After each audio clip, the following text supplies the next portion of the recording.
querendo dizer que vai chegar o dia, vai chegar a hora em que o seu olhar vai ficar cada vez mais iluminado, e o meu também, e nós vamos ver as coisas como de fato elas são. Nós estamos agora, eu aqui com você, e quando eu digo você, existem milhares de você espalhados por aí. E aí eu digo você, é com você, e é com qualquer você que aí esteja. Aqui nesse nosso ambiente existem muitos níveis diferentes de percepção, e também de cada nível de percepção que a gente tem, em cada pontinho de olhar nós temos um ângulo diferente, até mesmo daquela percepção que seja semelhante.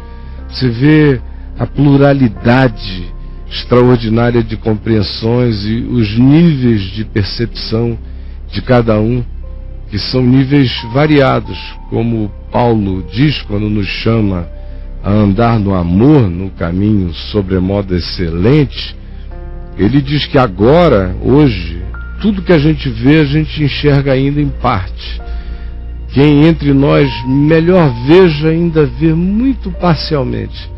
Ele disse que via como se através de um espelho antigo, dos dias dele, de bronze polido, e se via com distorções. Era assim que ele via. Ele disse: hoje, quem melhor vê entre os que conseguem ver alguma coisa, ainda estão vendo através de um espelho opaco, que ainda distorce algumas percepções. A nitidez está longe de ser completa, mas todo o nosso olhar ainda é em parte. Tem uns que ainda têm um olhar de menino, como ele disse. Quando eu era menino, eu via, sentia, olhava, enxergava, interpretava como um menino.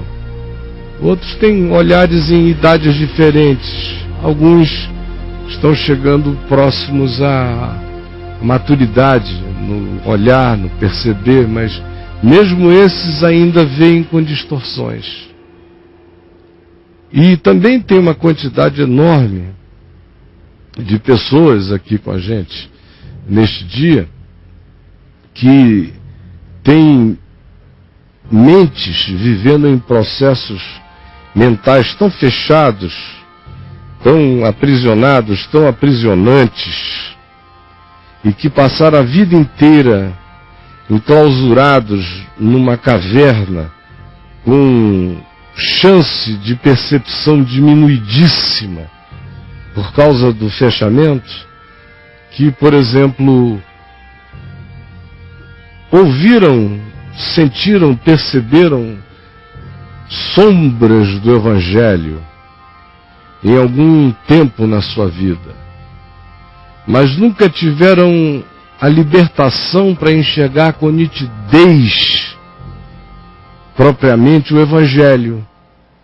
Então até esses que estão aqui entre nós também, quando ouvem a descrição da palavra do Evangelho, frequentemente ficam sem compreender direito, porque tem alguma semelhança com alguma sombra do que eles viram e pensavam que era a realidade.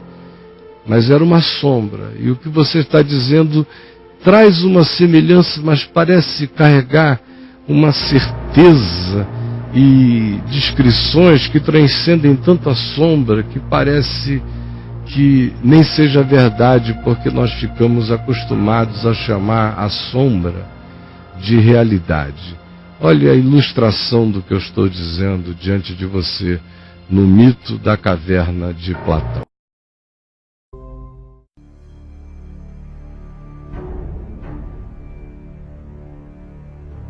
Imagine prisioneiros que passam as suas vidas inteiras amarrados em uma caverna. Foram amarrados de forma que não conseguem olhar para trás, apenas para a parede em sua frente. Em suas costas está uma fogueira, e entre eles e a fogueira há um caminho. Imagine que diariamente uma variedade de objetos passam pelo caminho. E evidentemente, as pessoas que conduzem suas vidas, suas formas, criam sombras curiosas na parede. Este é o único mundo que os prisioneiros jamais conheceram. As sombras e os ecos de objetos que nunca viram.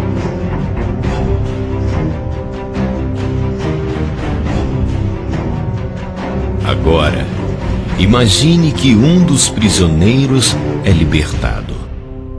Depois de algum tempo, se adaptando à forte luz, o prisioneiro libertado irá começar a vivenciar o mundo pela primeira vez. E não se parece com nada do que ele poderia imaginar. Com sua nova percepção sobre o mundo, o homem evidentemente quer voltar e compartilhar suas incríveis descobertas com seus antigos amigos. Mas os prisioneiros não conseguem reconhecer o seu próprio amigo. Ele se parece como todas as coisas. Sua voz é um eco distorcido e seu corpo uma sombra grotesca. Eles não conseguem entender sua fantástica história sobre o mundo fora da caverna. Para eles, isto nunca existirá. Mas isto evidentemente não torna o mundo fora da caverna menos real. Você entendeu? Frequentemente esse é o dilema que se opera aqui. Tem muita gente que viveu a vida inteira e ainda está com a mente dentro da caverna. Aí quando chega alguém que um dia sai e é liberto de grilhões e vai ver para além das sombras, ver a realidade nítida do Evangelho e vem e diz como é, a pessoa que olha daqui nem reconhece, nem entende, nem percebe, nem discerne e não dá crédito à mensagem. Veio para o que era seu, mas os seus não receberam.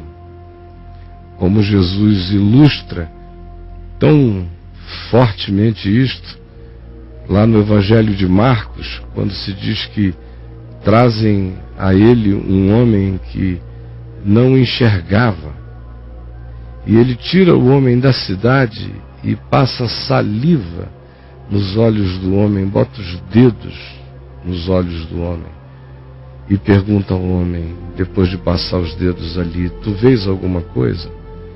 E o homem abre os olhos e olha à volta e diz, eu vejo os homens, porque como árvores, sombras, eu os vejo andando. Aí Jesus disse, então, espera aí. E outra vez lhe impôs as mãos e disse, e agora o que vês? E diz o Evangelho, e o homem a tudo via e distinguia claramente. Frequentemente nós estamos ainda nesse estado de enxergarmos a vida vendo só sombras de dentro da caverna. Uma cegueira é uma coisa muito equivalente a ficar preso dentro de uma caverna.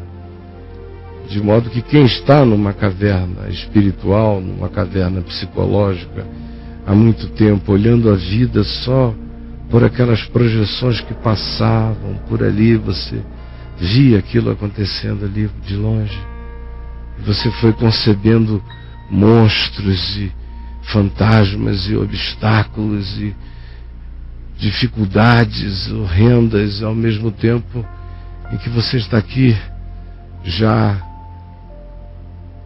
zumbificadamente confortável na sua prisão, olhando as sombras. Aí de repente alguém escapa e volta e fala, mas você não consegue nem perceber, nem discernir, porque entra alguma luz em você, mas o que você ainda enxerga são só sombras.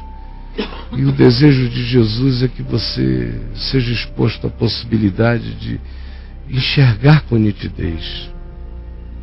Já pensou no dia em que você sair dessa caverna, você der crédito à palavra do Evangelho, ao grito de libertação de Jesus e se atirar de cabeça na obediência ao Evangelho de Deus, conforme Jesus, e ele explodir, produzindo tudo que ele produz de clareza, nitidez, percepção, realidade, desassombro, libertação dos medos e um olhar que cresce dia a dia e ele se dilata, enxerga mais profunda e mais ampla e mais simplesmente todas as coisas. Já pensou?